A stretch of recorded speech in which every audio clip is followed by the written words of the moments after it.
Let's get right into it. Number 9. Rule of thumb. People use this phrase constantly to describe a rough general guideline, completely unaware of the dark legend attached to it. For years, a persistent myth claimed the phrase came from an old English law supposedly allowing a man to beat his wife with a stick, as long as the stick was no thicker than his thumb. Historians have never actually found a real law matching that description anywhere in the legal record.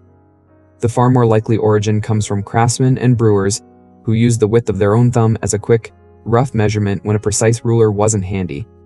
Somehow, the false, disturbing version spread faster and stuck harder in public memory than the boring, harmless carpentry explanation ever did. That's a pretty good reminder that scary stories tend to survive a lot longer than accurate ones. Some historians even suspect the myth spread specifically during a period when people were actively trying to expose outdated and abusive laws, using this fabricated story as a symbol even though the actual statute never existed. Number 8. Let the cat out of the bag.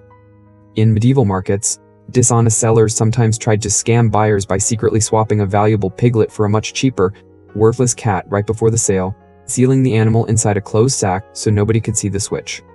The buyer would walk away thinking they'd purchased dinner, completely unaware they'd actually been handed a very confused, very angry cat instead. If the sack accidentally came open before the deal was finished, the cat would literally jump out in front of everyone, instantly exposing the scam for the entire crowd to see. That's exactly where we get the modern phrase for accidentally revealing a secret. Every time you say it today, you're referencing centuries of angry farmers getting swindled at the market.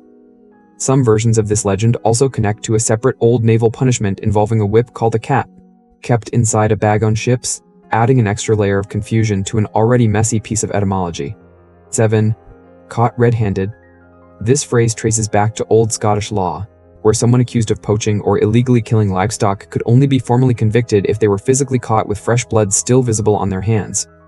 Without that literal red evidence, the accusation legally fell apart in front of a judge, no matter how strong the suspicion against them actually was.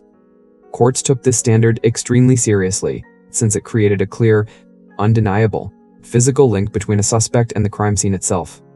The image was so blunt and visual that it eventually spread far beyond poaching laws into everyday language for any obvious act of guilt. So the next time someone gets caught red-handed doing something minor, they're technically being compared to a medieval livestock thief standing in front of a Scottish judge. The phrase eventually crossed over into English legal writing by the 1800s and never really left the language after that. Number 6. Turn a blind eye.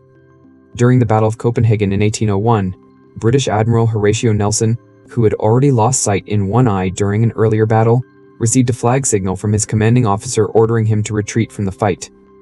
Nelson reportedly lifted his telescope directly up to his blind eye and calmly announced that he simply couldn't see any such order being given. He continued pressing the attack and ultimately won the battle, technically without disobeying a single written command.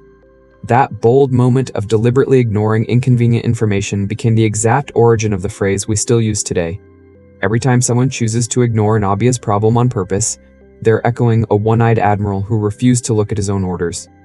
Nelson died a few years later at the Battle of Trafalgar, but that single defiant gesture with the telescope outlived him by more than 2 centuries. Number 5. The whole 9 yards. During World War II, fighter planes were loaded with massive ammunition belts feeding directly into their onboard machine guns, and those belts reportedly measured close to 9 yards from end to end. When a pilot unloaded every single round at an enemy target without holding anything back, ground crews would say he gave it the whole 9 yards. Giving something your absolute maximum effort eventually became shorthand for total commitment in everyday conversation, far outside any military context.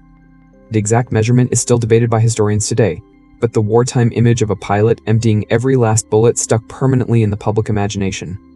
Next time you go all out on something, you're borrowing language straight from a cockpit under enemy fire.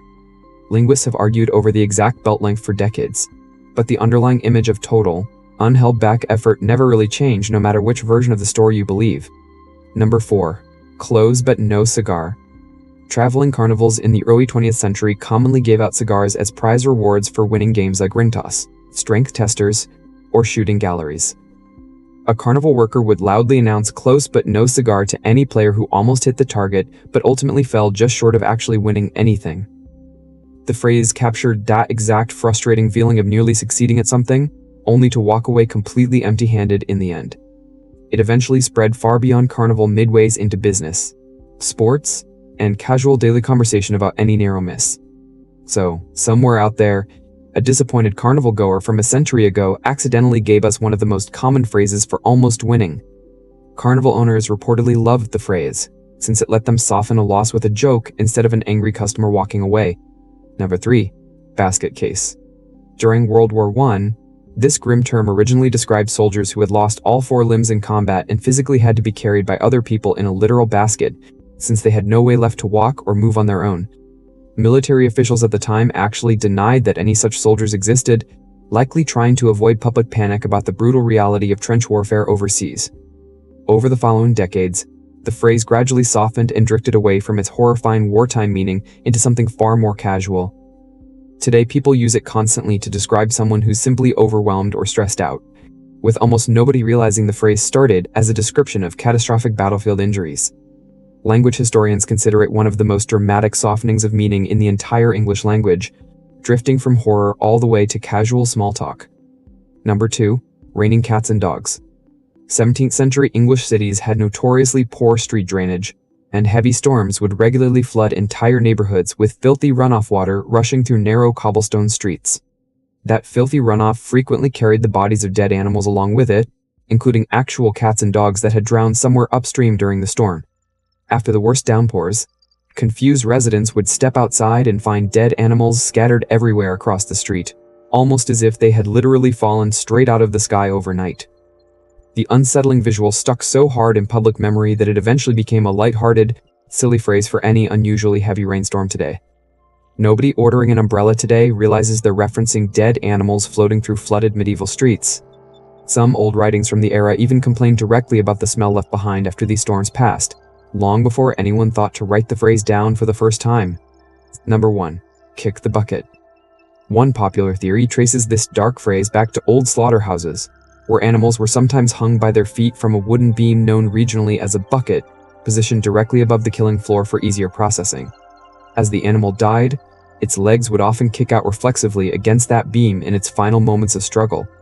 Over time, that grim, involuntary motion got shortened into the blunt phrase people still casually use today whenever discussing death. Other historians point instead to old suicide methods involving standing on an actual bucket, which was then physically kicked away underneath the person. Either explanation traces this extremely casual phrase for dying back to something genuinely gruesome, hiding in plain sight inside a sentence most people never think twice about saying out loud. Language experts still argue over which version is the real one, but both stories agree on exactly how dark the true origin actually is. That's all for today. I'll be making similar videos in the future. Subscribe to see them.